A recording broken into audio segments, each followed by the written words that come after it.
So what we're going to do today, we're going to go over kind of a checklist that you should have to make sure that you're doing your part writing correctly. These are the possible errors. And you can consider it like the sports analogy. If you make a mistake, you can get a card. Different cards have different levels of penalties, as we've mentioned. If you get a white card, white cards, you should be careful. I mean, all the rules are important. But these are ones that are less problematic than others. And by less problematic, I mean, if you do this when you write or compose an example, it might not sound horrible. It might be okay. It won't be ideal. So white card are your least problematic. You in terms of test taking, you probably lose the least amount of points.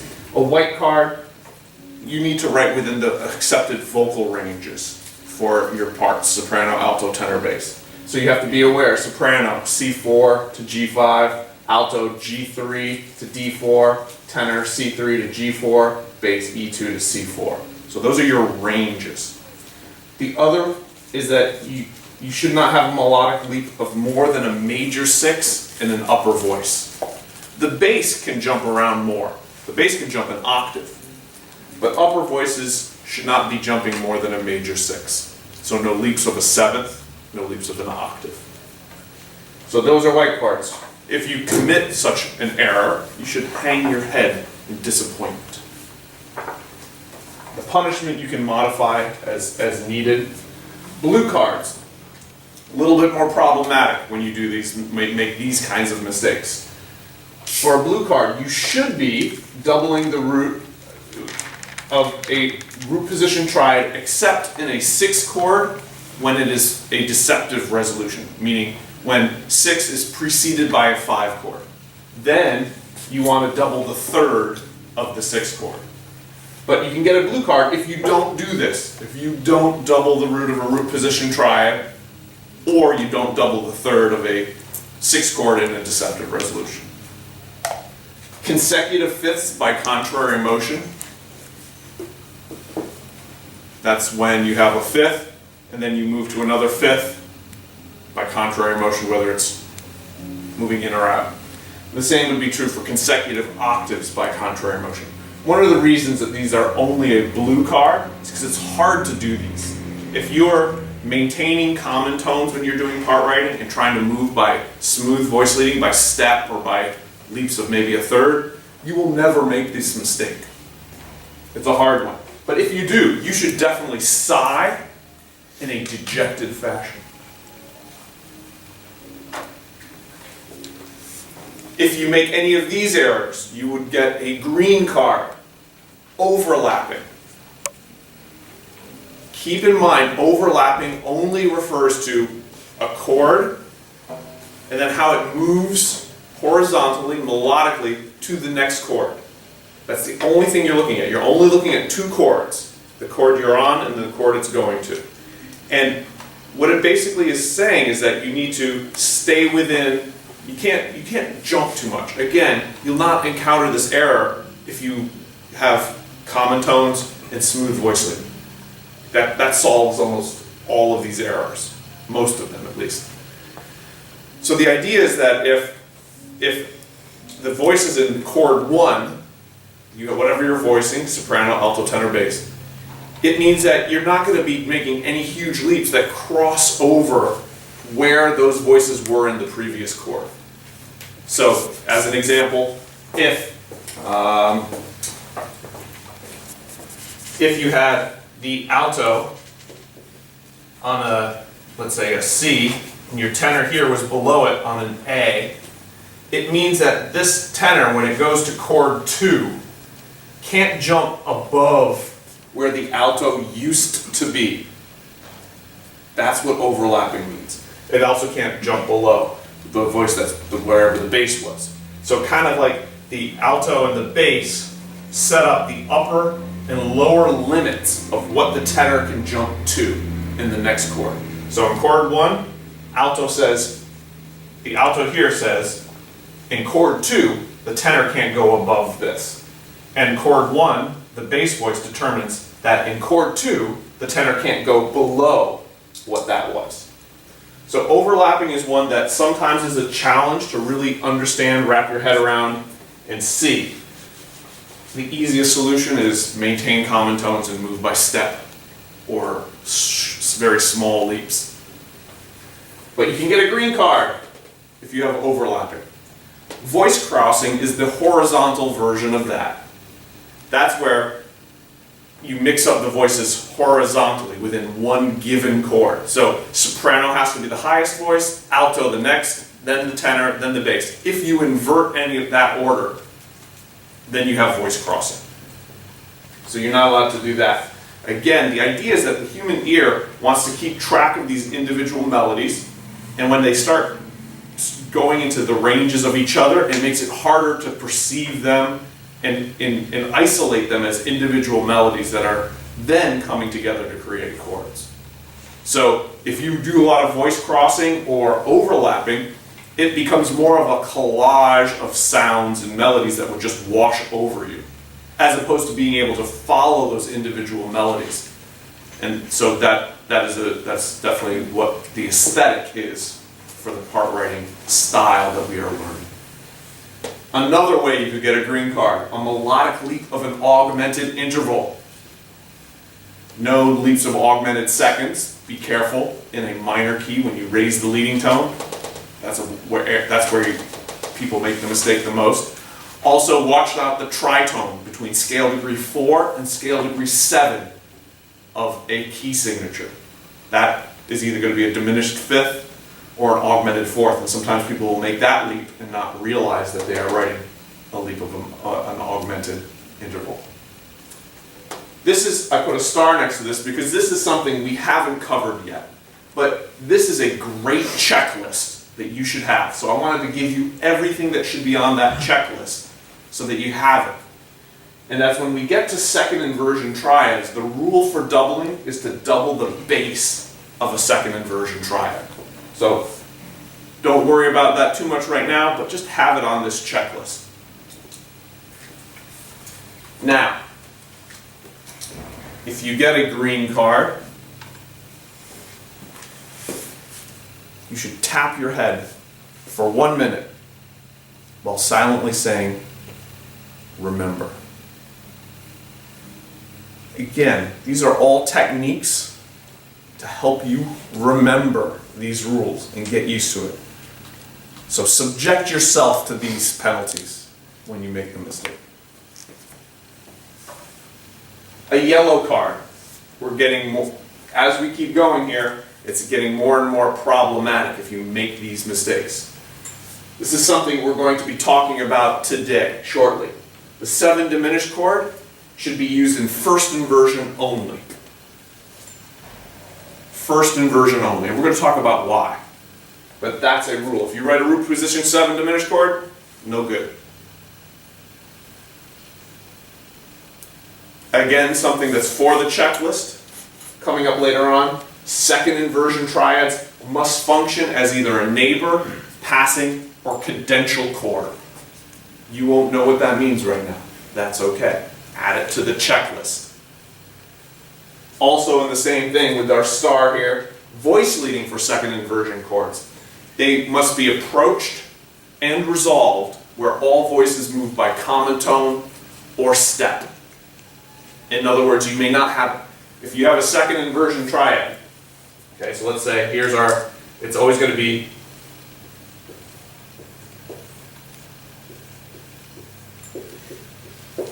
second inversion triad is in the middle, the approach chord, the resolution chord. It means every voice going in here must go by step or common tone. No leaps, and the same thing when you resolve. There is an exception, the approach for cadential, 6/4 chords may have a leap. Orange card, never double the leading tone. Just don't do it. If you need to write down as you're doing an exercise what letter is the leading tone for that key that you're working on, and then put a big, so if you're in the key of G major, and F sharp's the leading tone, you put a big circle on it, a line through it to remind yourself, do not double that leading tone. whatever it takes for you to remember. Don't double the leading tone. That leading tone is so important, so you must resolve the leading tone up to tonic, up by a half step, if it is in an outer voice, meaning if it's in the soprano or the bass, it must resolve up by step. Spacing errors. The rule for spacing is that between the upper voices you cannot have more than an octave. You can have an octave between soprano and alto. You could have an octave between alto and tenor. You may not have more than that. Now, spacing rules for between the bass and the next voice up is an octave plus a fifth. So again, I said the spacing no more than an octave is for the upper voices only. Between the bass and the next voice up, that can be a little bit more. And then lastly, another one that we haven't really covered yet, so I put a little star next to it, but you need it on your checklist. When we start dealing with part writing seventh chords, the seventh of a chord must resolve down by step. So we'll find that leading tones have to go up, sevenths of chords go down. Notice how easily this could be confused. Scale degree 7 resolves up, seventh of a chord resolves down. If you don't differentiate between scale degree 7 and seventh of a chord, you will be so confused. Now, go back, yellow cards, shout, I will do better. That's your penalty card. Just think of it like a soccer match. Here it's getting more serious. Orange cards, you got to write out all 15 major scales.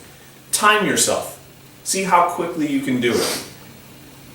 If it's really memorized very well, it shouldn't take that long. And the idea of that is, if you don't have your major scales down pat, you're probably unable to keep all this other information in your brain at once.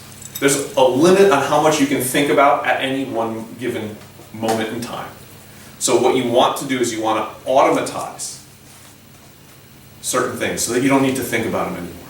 You just know your major scales. You don't need to think about it. That's the place you want to be, where major scales are automatic. You don't need to think about it, and you can use that brain power to think about these new things. This is a lot of stuff. These are a lot of rules. Now, we're going to jump over here to the most serious. I call this the red card, even though it's a little bit more neon than red. And if you make this error, you should write out all diatonic triads for all 15 keys. This might take you a while. Your hand might be sore. That's okay. Again, you want this to be automatic information in your brain. This is the most egregious error you can make. If you can't spell the chord right, we've got a problem. Right? You should know how to spell the chords correctly. Parallel octaves. Don't do it. Dr. Brellochs, it's really smooth voice leading. Yes, it is smooth voice leading. Smooth voice leading is good, but parallel octaves are bad. So it's not by any means necessary that you achieve good voice leading. You cannot do it through parallel octaves. You can't do it through parallel fifths. You can't do it through parallel unisons. What those three things do is they take away from the independent sounds of these individual melodies. It's what it will do is it'll take a 4-voice texture and make it sound more like 3 voices, because you lose the independence of your melodic lines. So again, this is a nice checklist that you can use, and I would recommend having it on a separate piece of paper, or write it up, type it up on your computer, print it out, have it next to you as you do examples. So you can just remind yourself, what are the things I should be concerned about? This is them. When you get done with the quiz nice and early, or a test, or whatever, you can go through this and just see, did I make any of these errors? Look for them. All right. So, as promised, we're going to talk about first inversion triads now. So, I'm going to erase all of this wonderful information. that you now have available to you as a checklist and as a way to really make sure that your part writing as best as possible. And what good part writing will do is it'll just sound right. And of course, there are exceptions to all those rules. You shouldn't use them. You should when you start to analyze the greats, the composers, the Bach, Beethoven, Mozart, these great composers, and you see them break one of these rules, you should then say, how did they pull it off? How did they do it and it not sound bad? And that's how you'll learn how to break the rules. You won't just break them. You'll study how the masters did it and then say, I think I see how they're doing it. And you might need to see more than one example to figure out what's the method behind that way to break the rules. All right? So, right now, triads and first inversion is what we're going to talk about.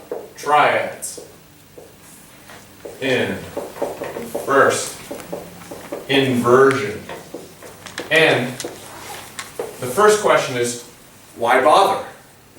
We have triads in root position. Why make our life any more complicated by putting them in first inversion?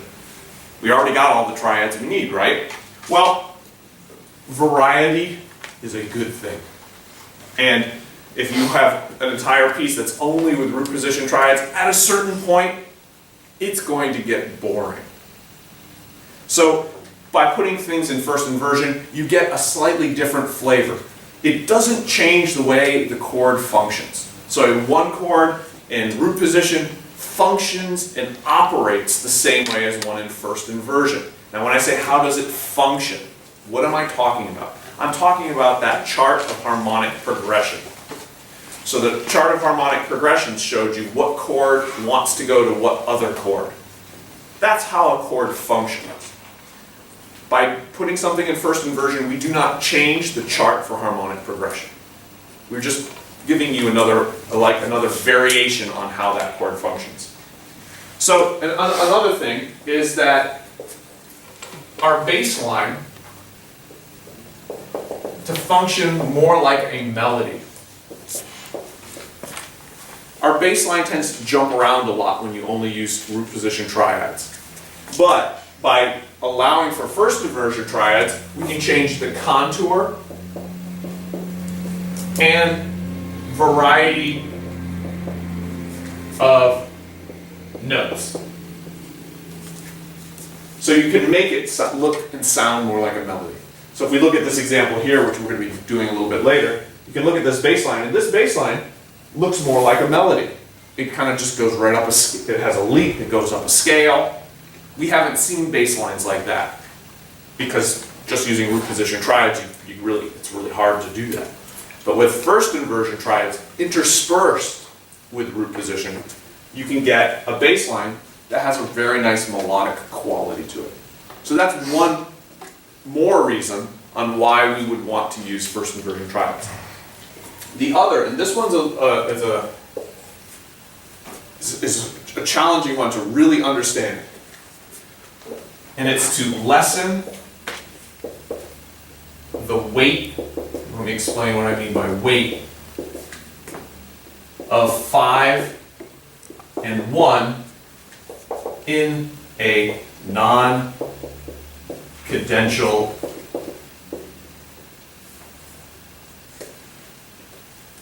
way. So this is takes a bit of explanation. A 1 chord, as we've discussed when we talked about harmonic progression, is your home base. It's where you start, it's where you end. It's what allows anything moving away to create some amount of tension. And therefore, when you go back to 1, you get some amount of resolution, some amount of relaxation. 5 is the most tense kind of chord that goes against 1. So 1 resolution, 5 tension. So you think 1 is consonance, 5 is dissonance, or not even dissonance, but more tension and relaxation would be a better way to think about it. Now, a cadence is at the end of a section, or either a musical phrase, a section of music, or the entire piece. And if you've ever been to a live performance of something, and sometimes the music stops, and you're not sure, is this the end, or is this just the end and they're going to start up again? Well, one way you can help the listener not be confused is by taking the one chord and putting it, let's say, in first inversion. When you put it in first inversion, it's not going to sound as final, as weighty, as if it was in root position. And the same is true for a 5 chord. If you don't want the 5 chord to sound quite so dramatically tense, put it in first inversion.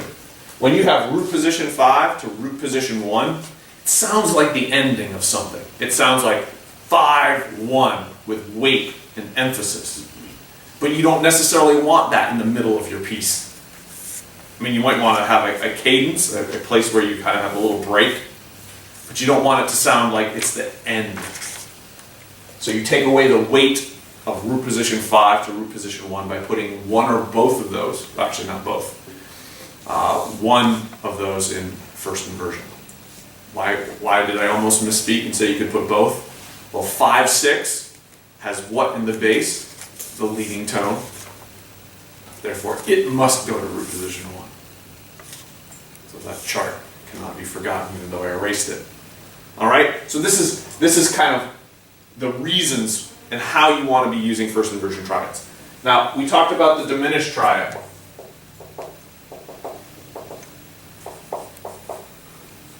And the diminished triad we haven't used for root position. When we said, how do we harmonize this? We've never said, we said all of our exercises so far have been just use 1 through 6. Don't use 7. We know the 7 chord functions like a 5 chord.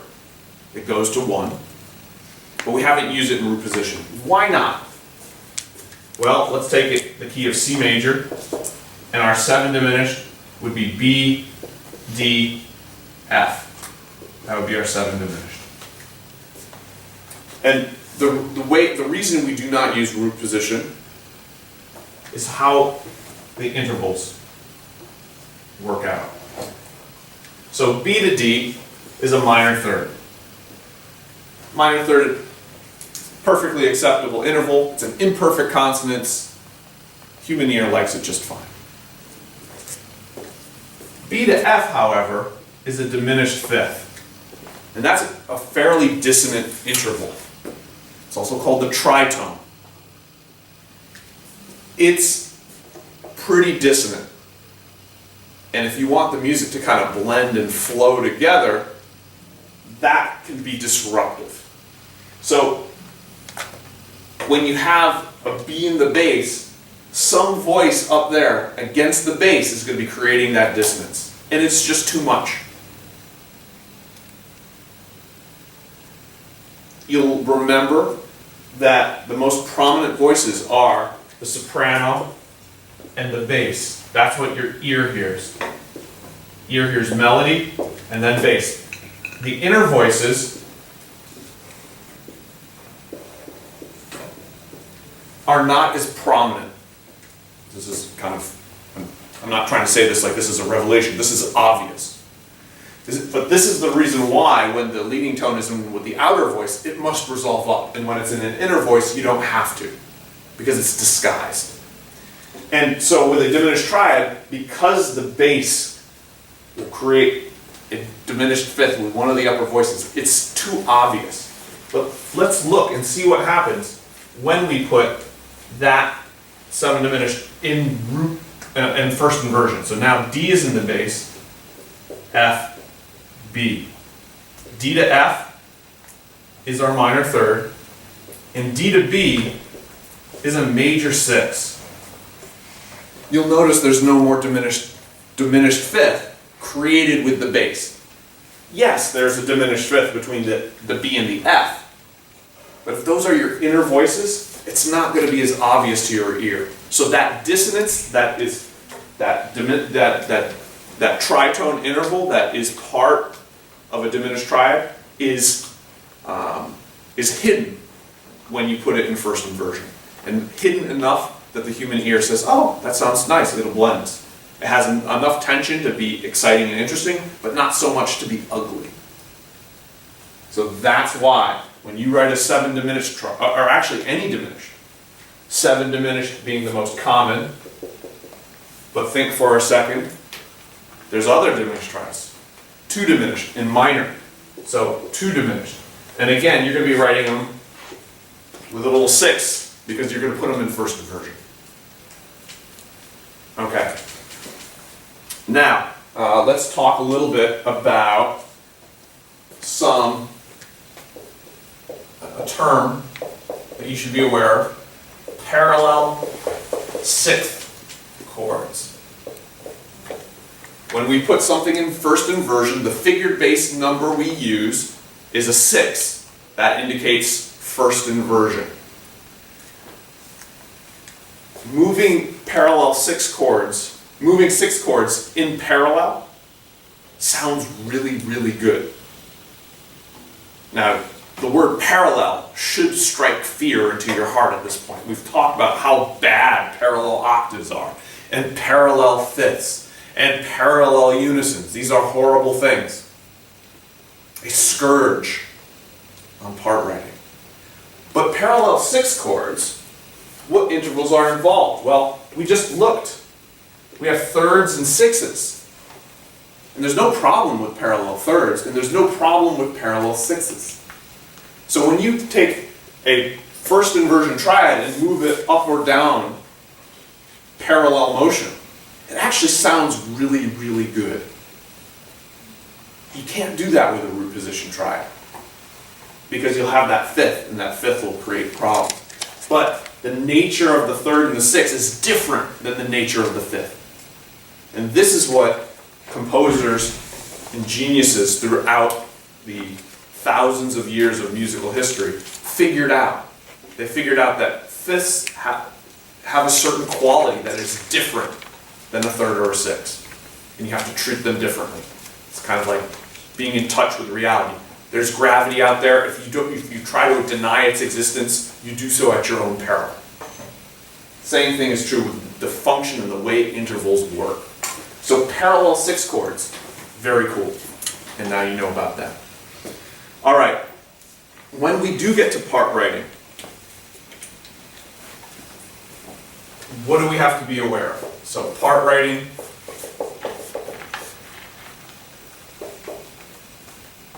let's talk about 4 voice first. The big question is going to be doubling. And our doubling rules change. In one way, we've gotten ourselves to be a lot more complicated because we have more options when we have a first inversion triad. So, you should try to double the soprano with an inner voice. Now you notice I used the word try. I didn't say do. I said try. The soprano is your melody.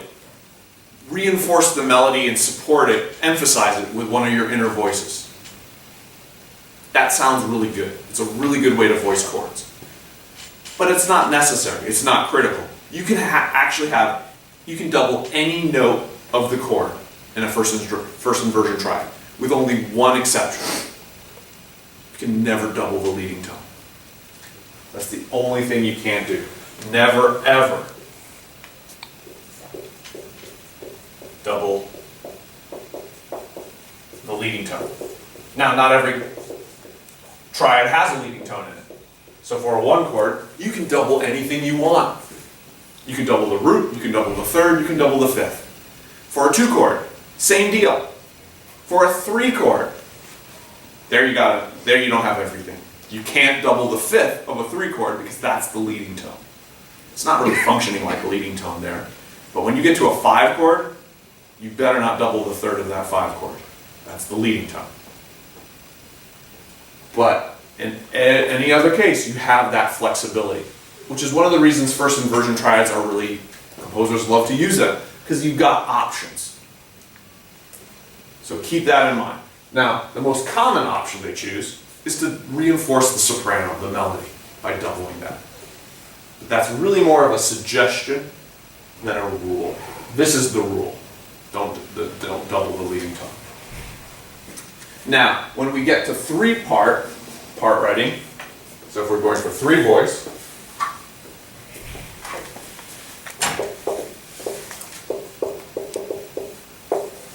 you will remember that in root position triads, it was not uncommon to omit the 5th and triple the root. So, or not, I'm sorry, to double the root and have a 3rd and omit the 5th. So, for root position, you might have root, 3rd, and you leave out the 5th. That's really, really uncommon in first inversion triads. First inversion triads with a 3-voice texture are almost always complete chords. Root, 3rd, 5th. Do not omit the 5th in a first inversion triad. You may do so in a root position. Don't do so in first inversion. Now, let's do some examples and see if we can apply this new knowledge to something practical.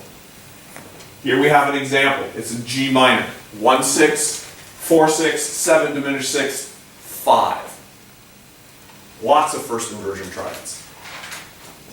So, you can see that 1 goes to 4. 1 could go anywhere, so 4 is fine. 4 doesn't go to 2, and 2 goes to 5. So we follow the harmonic progression. Nothing has changed in that area. You'll notice that the contour of our melody, we got a little bit more variety. We got this, the contour is a little bit different than what we could have gotten if we were just using root position. And we wouldn't have used 2 diminished in root position, because it's a diminished triad, and we only are going to write our diminished triads in first inversion. So, right now, we are going to part write. We're going to fill in our alto and tenor voices, knowing that our doubling can be anything except the leading tone. So, when we say what notes do we need, it's a little bit harder this time. We know that the 1 chord is G, B flat, D. But we could double any one of those notes. We have a B, we have a D. Well, we know we're going to have to put a G in there. So we could say, well, do we want our G here or our G here? And then we can do our doubling. Now, the most common doubling I suggested was to double the soprano. So if it's easy to do that, let's see if we can.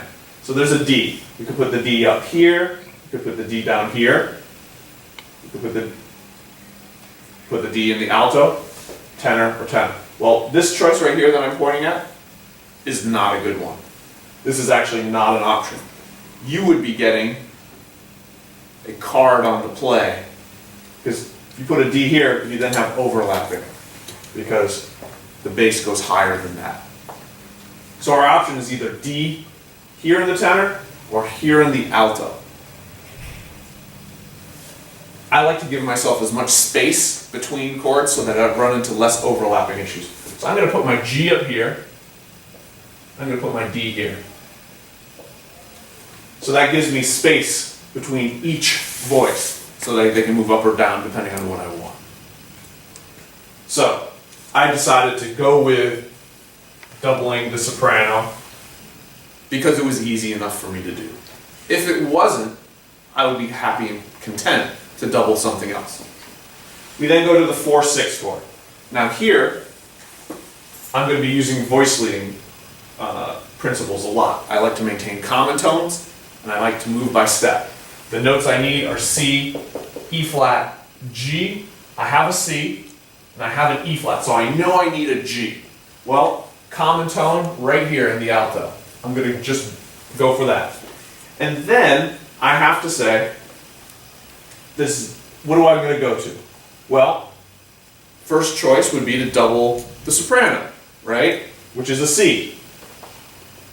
However, my checklist helps me identify that This D to this D, going to a C and a C, would be the most heinous of part writing crimes.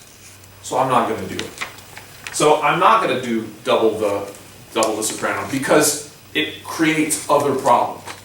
So I'll decide, well, what do I want to double instead? Well, I already have, where can I move by step? Well, if I can't go to the C, how about up a step to an E flat?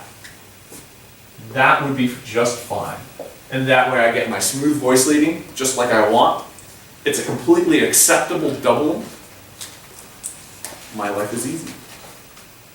Let's move on to the 2 diminished 6 chord. The notes here are A, C, E flat that we want. We have a C. We have another C. That's our doubling. That means we definitely need an A flat. I'm sorry, not an A flat, an E flat and an A. Well, E flat, I can maintain the common tone. That makes it easy. And look see how easy my life is when I follow these principles? I can just move this to an A. I got my chord, and again, I have all stepwise motion or common tones. This is great. Well, okay, let's move forward. 5 chord, D, F sharp, A. This is a root position triad. Therefore, I know I want 2 Ds. I've got 1 D in the bass, and I've got an A in the soprano. So I really want an F sharp and another D. Well, this E flat, what note is it closest to? The A or the D? The answer is the D. So I'm just going to move it down by step to the D. I also keep in mind that if that's an E flat, going to an A is going to be a tritone leap. And I don't want that kind of melodic leaps. And then look here, I can just jump this to the F. And I do not forget that you raise the leading tone, that it's really an F sharp, which is not in the key signature, so I must add it. And there you go. You have now successfully part written this example using extensive first inversion triads. Let's see what that sounds like. All right, so we start with our 1 chord.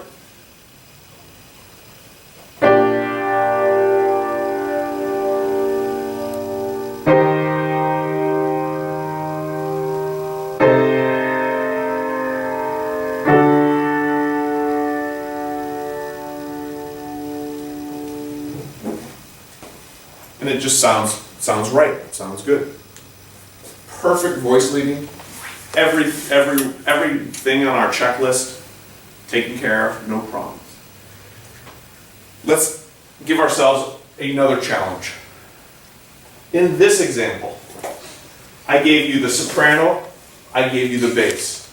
I did not give you a Roman numeral analysis. You now need to come up with your own. You're allowed to use first inversion triads, and you're allowed to use root position triads. So, if you remember, we had a little checklist before when we harmonized the melody. If you remember, step 1 was try to use a 1 chord for both the very first and the very last. Can we do that here? Can we use a 1 chord here? Absolutely. Can we have a 1 chord here? Yes, we can. That's our step 1. Make your life easy. Step 2 is the penultimate chord, which is this chord, make it a 5 chord. Can I make this a 5 chord? I can have an E and a G. Are those 2 notes in the 5 chord in the key of F major? The answer is yes. The 5 chord is C, E, G. Well, there's my E, there's my G. So I can have a 5 chord, but it's not a root position 5 chord. It's a first inversion 5 chord. So I'm still following my rules that I've given you before. I then write in what are my options for the rest of these chords. What are my options? All right. So we have an A and a C. So if I have an A and a C, that means either there's a note down here to make it an F major triad, or a note up here to make it an A minor triad. So it's either these 3 or these 3. which means it's either a 1 chord or a 3 chord. Since the A would be in the bass, it would be a 1/6 chord. So my choice is either 1/6 or 3. Either one of those. In terms of just here, one can go to anything. So at this point, I don't know which one's better. I'm leaning towards the 1/6 just because that's the topic of the day. But let's not get ahead of ourselves. We then have a B flat. We just have the one note B flat. So here, normally there's 3 options, right? So either it's the root of the chord,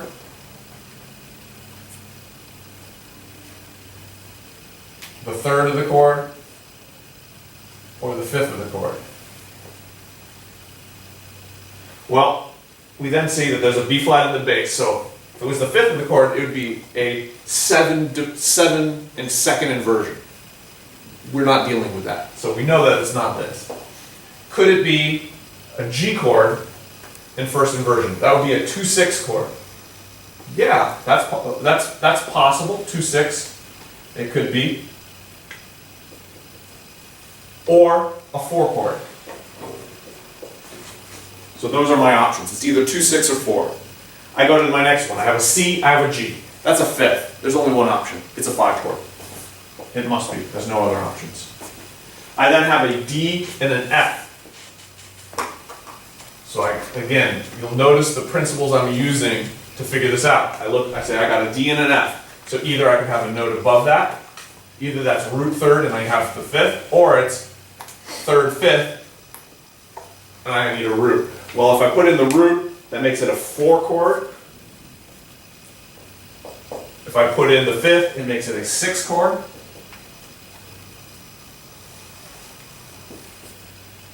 It will be a 4 chord in first inversion, or 6 chord in root position. Now I need to decide what I'm going to use. And here I have to keep in mind my chart of harmonic progression. So, since this is determined already, can 5 go to 4, 6? Can 5 go to 4? Not according to our chart. Can 5 go to 6? Yes. We're not done. Can 6 go to 5?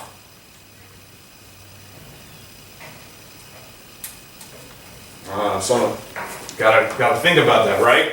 So remember the chart. Remember the chart. We got, remember, circle of fifths is our, so 3, 6, 2, 5, 1. We have 4 can be here, 7 can be here. 6 doesn't go to 5. 4 does. So we see we have a problem, right? 5 can go to 6, but 6 can't go to 5. 5 can't go to 4, but 4 can go to 5. You have no choice here. Obviously, a rule is being broken. And you have no option. You're going to have to break it. So the question is, what do we do? Well, we did just talk about something just a couple of minutes ago. We talked about parallel 6 chords and how awesome they sound. And the truth of the matter is they sound so awesome they override that harmonic progression tendency. So we're going to go with 4/6 because it allows us to have these parallel first inversion triads that sound really great. So let's go back here. Can we go to, if 1 can go to 3 or 1/6, can 1/6 go to 2/6? Yes. Can 1/6 go to 4? Yes. So we know 1/6 allows us to use either one of the other two. What about 3? Can 3 go to 2? No. Can 3 go to 4? The answer is actually it can. So here we actually have an option. We have multiple options on this one. We can go 1/6 to 2/6. We can go 1/6 to 4. We can go 3 to 4. We have 3 options here. The only one we can't do is 3 to 2/6. That's the only one we can't do. So it doesn't matter which one we choose. However, since we're talking about first inversion triads, I'm not going to choose the one that doesn't have any first inversion triads. I'm actually going to choose one that mixes it up. So I think I'm actually going to go 1/6 to 4. And that'll be my harmonic analysis. But you can see, when you're not given figured bass and you have to come up with your own Roman numeral analysis, it's a fairly involved process. But that's how you would do it. And I gave you a bunch of steps on how you would figure that out. You are now one step closer to being a real composer. You have one more set of resources. You have the power of the first inversion triad. All right.